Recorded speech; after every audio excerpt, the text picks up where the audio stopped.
Então, foi assim, conversando com a pessoa, aí que nós viemos trabalhando, né, conversando sobre o autodescobrimento.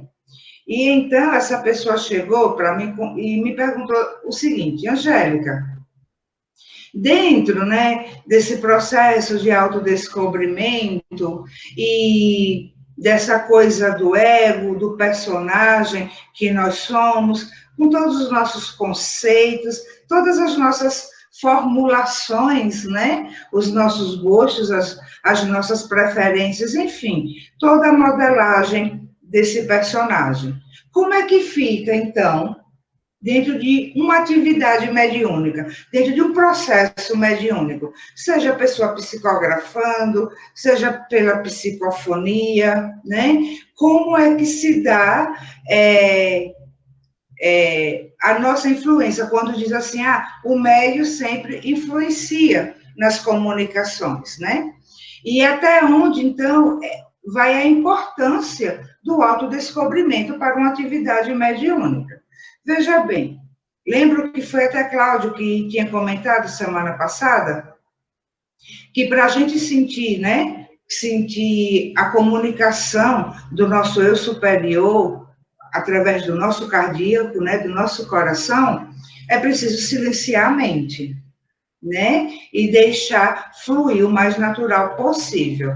Da mesma forma, em qualquer forma de comunicação mediúnica, tá? E é importante que o trabalho de autodescobrimento esteja, né, sendo praticado, sendo exercitado.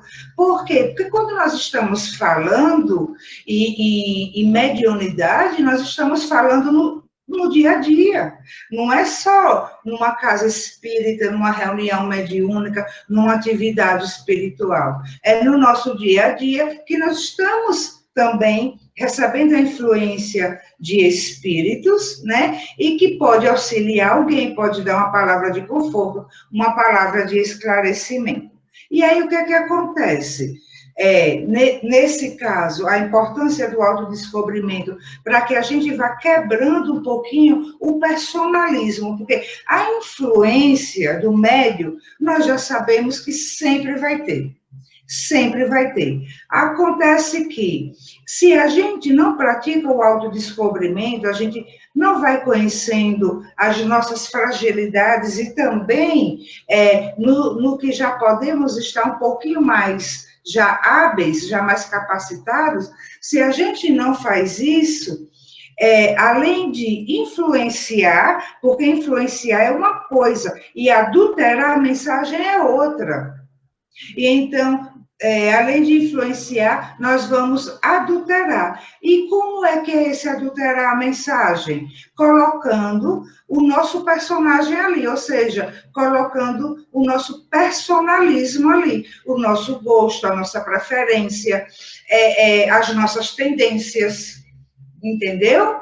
Então, é muito importante, no dia de uma atividade espiritual, de uma atividade mediúnica, a gente faça isso do silenciar da mente para que aquela inspiração possa fluir o mais natural possível, o mais cristalina possível. E repito o que acabamos de falar, a influência do médium vai ter, porque o espírito comunicante, ele vai se utilizar dos conteúdos do conhecimento do médium, tá? Mas aí o médium, a parte personalística, digamos assim, do médium, o espírito comunicante não vai se utilizar disso. Isso aí é do médium. E ele vai precisar cuidar um pouquinho disso e diminuir esse personalismo cada vez mais. Tá? Ele vai ter o jeito dele, e em especial ele vai ter o jeito dele, mas não ao ponto de dominar a comunicação, adulterando essa comunicação e que ela saia de uma forma totalmente distorcida. Deu para compreender? Então, o autodescobrimento, ele é muito importante, deve ser praticado. Senão, nós ficamos...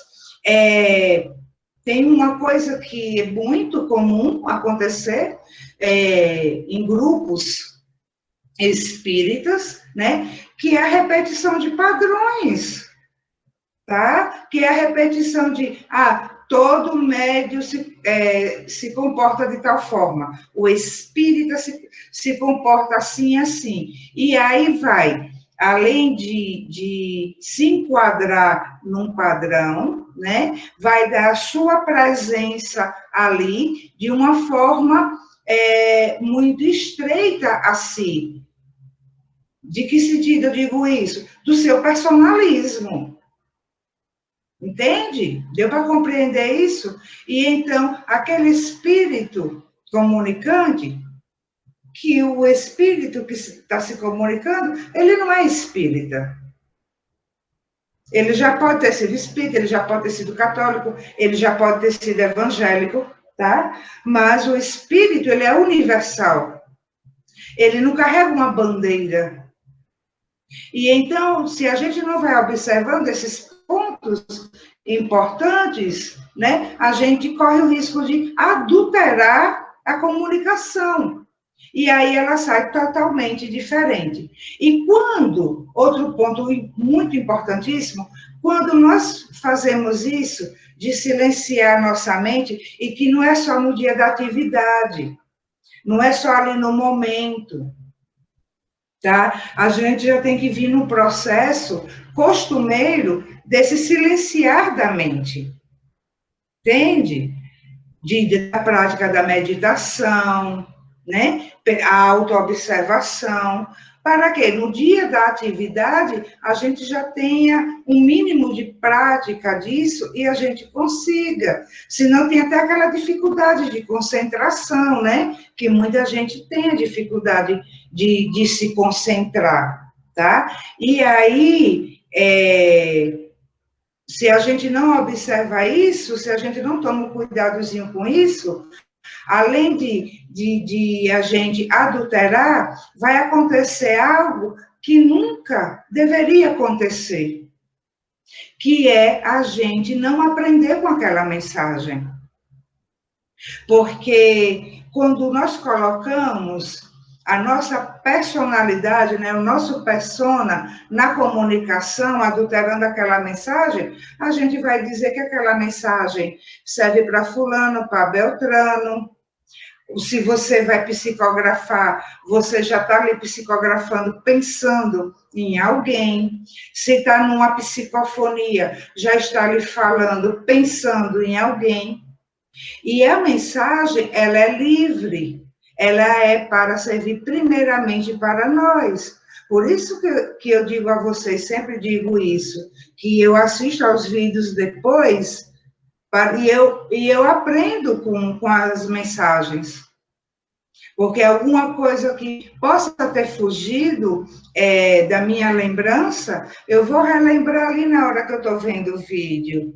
E eu observo também falhas minhas, dificuldades minhas, e eu vou observando onde que os pontinhos que eu preciso ir melhorando para que a comunicação ela seja o mais natural, o mais límpida possível.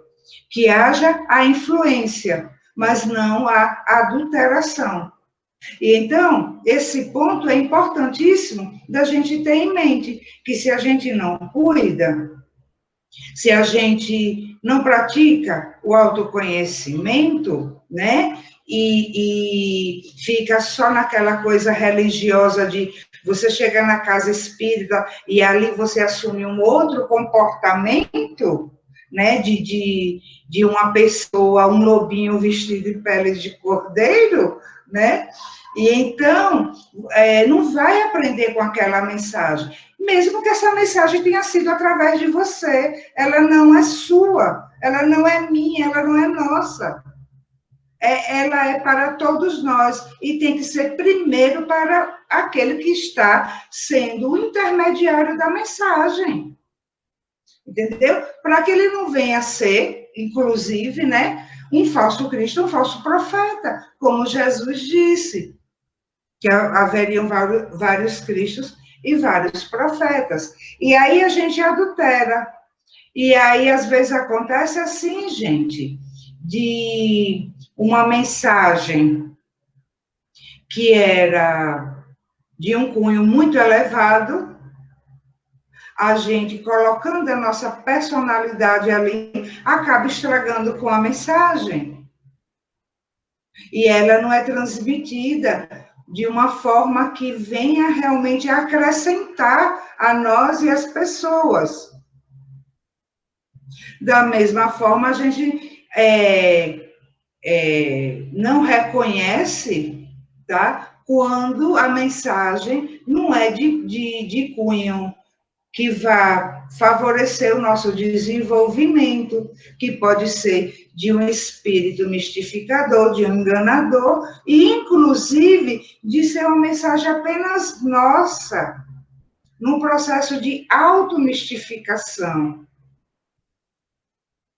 Então, é muito importante que tenha, que se busque essa prática, né? Porque o médium, ele não é uma pessoa especial. Ele não é um ser diferente dos outros. Ele é uma pessoa que está aprendendo, está em desenvolvimento igualzinho a todo mundo. Ele está no planeta de provas e expiações igualzinho a todos. Se ele fosse um espírito elevado, não estaria mais aqui. E então, essa educação da mediunidade precisa acontecer. E aí, como é que isso vai se dar também no nosso dia a dia? Quando no contato com outras pessoas, uma palavra de apoio que a gente vai dar, um esclarecimento, porque alguém pode perguntar algo sobre a mediunidade, por exemplo, né? Fora de uma atividade espiritual, não pode? No seu local de trabalho, num bate-papo entre amigos, fulano, eu não entendo isso, como é assim, assim, assim. Se a gente não cuida, naquele momento que essa pessoa fez uma pergunta, ele pode estar ali com os mentores dele, com os amigos que o auxiliam nesse processo existencial dele, nesse estágio dele, certo? E aí está contando conosco para aquele esclarecimento. E aí a gente vai colocar todas as nossas características em cima daquele esclarecimento, ou seja, sem ser imparcial. Sem ser imparcial. E então a gente adultera a mensagem que está sendo transmitida. E é justamente, meus amores, por conta dessa não observação desses pontos importantes, que acaba que muita gente fica descrente de fenômenos mediúnicos, fica descrente da mediunidade. Por quê? Porque a pessoa, primeiro, não tem o estudo para saber explicar, entendeu? E coloca, além disso, ainda coloca todas as suas características, as características do seu personagem ali, do que gosta, do que não gosta, do que se identifica, do que não se identifica. E aquela pessoa que é totalmente leiga dentro do assunto vai absorver a sua mensagem e vai começar a criar os conceitos dela. E então, a gente perde a oportunidade de realmente fazer um bem, porque não houve uma imparcialidade. Ou você abraça o padrão religioso e transfere para a pessoa daquela forma, e às vezes é justamente às vezes o que vai afastar a pessoa. É como quando eu converso com jovens, quando eu converso com algum jovem, entendeu? Que eu sei que os jovens não abraçam essa ideia de um movimento religioso que diga o que é que eles têm que fazer. E então eu já vou de forma imparcial. Já converso com eles de forma imparcial e dizendo, eu entendo vocês. E aí o que é que acontece? Eles ouvem. Porque se eu colocar as minhas características, se eu for com todo o meu personalismo, pode agradar, pode, mas pode também desagradar. E no agradar, pode a pessoa se interessar pelo assunto por causa disso. Mas depois, a pessoa vai encontrar com outras fontes de informação e ver coisas diferentes e ficar embananado. Então, quando a gente não sabe o que fazer ou não sabe o que dizer, no lugar de colocar o nosso eu ali, a gente orienta, diz assim, olha, eu não sei explicar direito sobre isso, eu me identifico muito com essa caminhada, mas eu não vou saber lhe explicar totalmente sem que eu influencie nessa mensagem. Agora, seria interessante que você ouvisse fulano de tal, aí você pode citar um palestrante, pode indicar um livro, aí é onde o bicho pega, que a maioria não sabe fazer isso. E então, nós vamos vendo mediunidade à moda da casa. Que casa? A casa mental, a da própria pessoa, ou dentro de uma caixinha, né? Dentro de um padrãozinho criado por grupos, e que diz que a gente tem que fazer assim, assim e assim. E aí se vê um movimento religioso que você vê que só trocou o céu e o inferno pelas colônias e pelas zonas umbralinas. Olha, se você fizer isso, você vai para o umbral. Mas se você se comportar de tal jeito, você vai para colônias espirituais lindíssimas. Essa pessoa que se resume a isso, essa pessoa não tem conhecimento. Essa pessoa tem uma religião.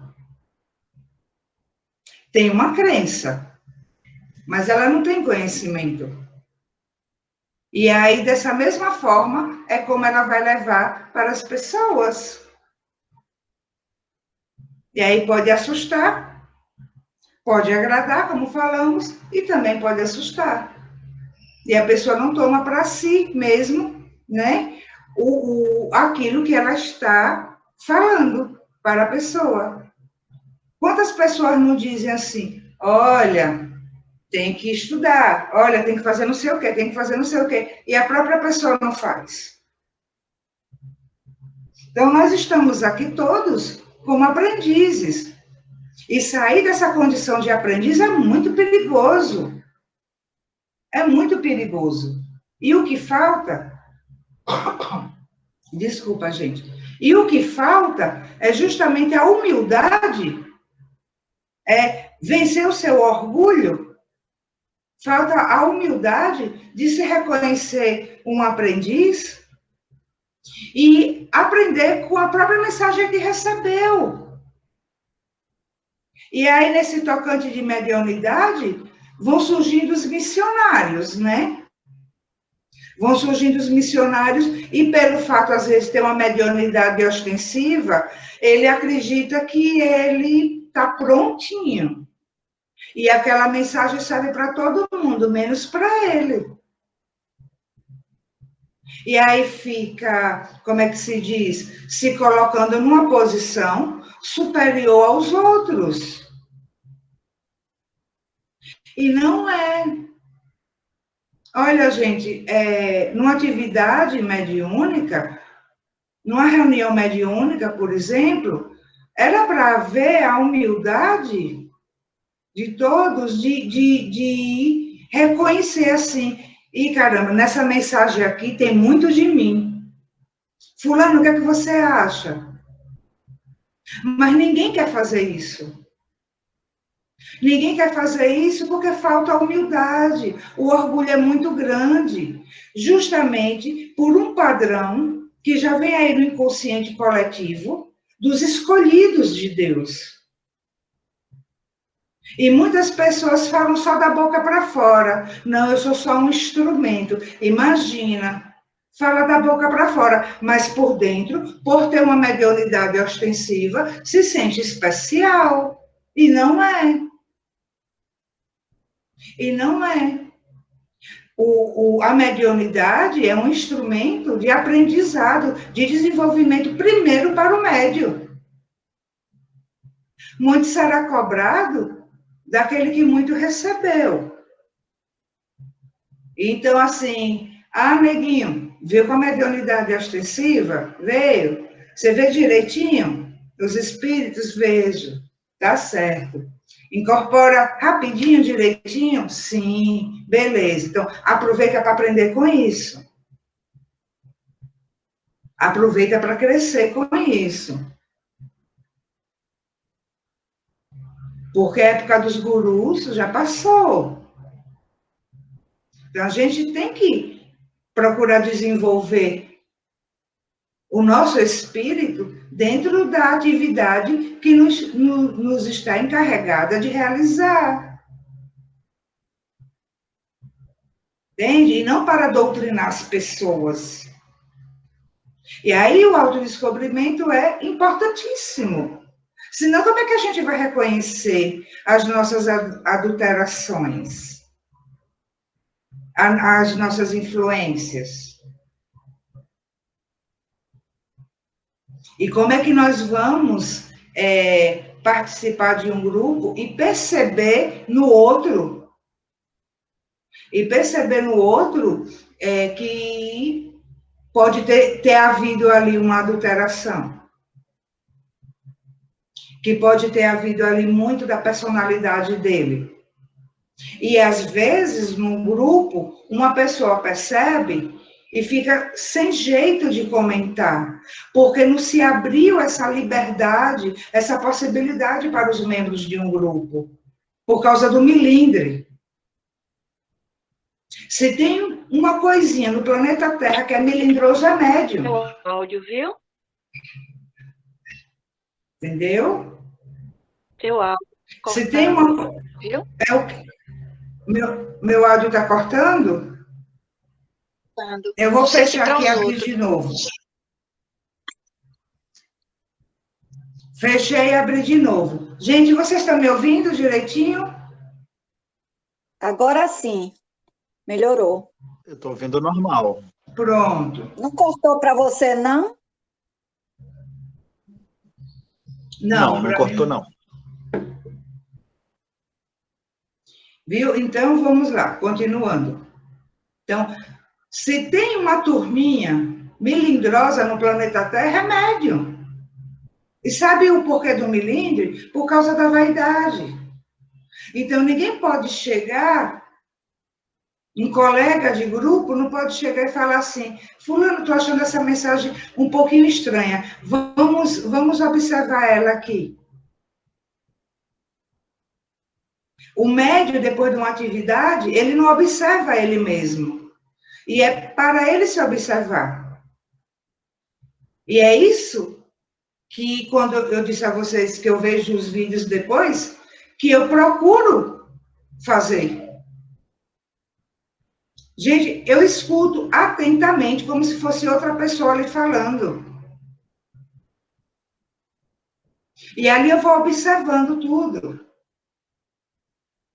No que precisa melhorar, no que houve muito de mim, embora, né, nossos encontros eu não estou incorporada, estou aqui pela inspiração, mas mesmo assim, não é pela inspiração que no seu dia a dia você vai falar com colegas de trabalho? Ou num grupo de amigos? Numa reuniãozinha de amigos em que você esteja e alguém lhe pergunte algo? Você não vai estar naquele momento inspirado por alguém? Porque se a pergunta for relevante, a espiritualidade amiga daquele que está perguntando vai estar ali presente, porque eles acompanham aquela pessoa visando o desenvolvimento dele. E não é que esteja ali como um cãozinho de guarda 24 horas ali, não. Mas é porque, como a gente diz, nada acontece por um acaso. Sim, nada acontece por um acaso. Naquele momento que aquela pessoa lhe procurou, não foi um acaso. Entende? Então, mesmo assim, num bate-papo descontraído, mas que está havendo a inspiração, eu tenho que observar depois. Até onde está indo a minha personalidade. Uma coisa eu sei que vai, pense numa coisinha bruta, que sou eu. Aí, às vezes, eu assistindo, às vezes, quando termina aqui, sabe, gente, eu digo assim, graças a Deus, consegui não ser tão bruta. Depois, quando eu vou assistir o vídeo, Jesus, coitadinha dos meninos. Eu sou muito bruta, às vezes eu falo, parece que eu estou brigando. E isso é personalismo.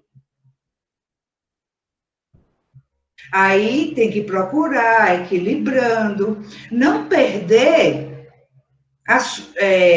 totalmente a sua característica, porque o seu personagem é o veículo de manifestação do seu espírito. Então, como a gente já conversou, não vai matar o ego. O ego precisa existir, o personagem precisa existir. O personagem, ele prefere uma blusa vermelha do que uma blusa amarela, por exemplo. Então, ele vai fazer essa escolha quando ele for para a reunião. Ah, o personagem prefere sentar em tal lugar da mesa. Assim, só um exemplo. Porque ele vai se sentir confortável, tudo bem, isso não tem nenhum problema. O personagem precisa existir. Ele não pode dominar a comunicação. E aí é importante estar nesse processo de autoobservação, de autoconhecimento. Para que, se já vai ter sua influência, não ocorra a adulteração, que é transformar totalmente a mensagem. Ou um pedaço que seja, que adultere, já vai fazer muita diferença. Porque as pessoas vão criar conceitos a partir dali, daquela mensagem. Entende? Então, seria muito legal que os médios, eles desenvolvessem um pouquinho mais, né, o senso de aprendiz, desenvolvesse a humildade de se colocar à disposição para que suas próprias mensagens sejam analisadas, tá? E ele também se sentir confortável em seu grupo para fazer um comentário com outro que tenha recebido uma mensagem. Porque isso é desenvolvimento para todos. E a questão é o orgulho. É esse ego que fica enfraquecido. É esse ego que fica adoecido. E ele quer ser o médio, é o ego espiritualizado, né? Como falamos semana passada. Entenderam, meus amores?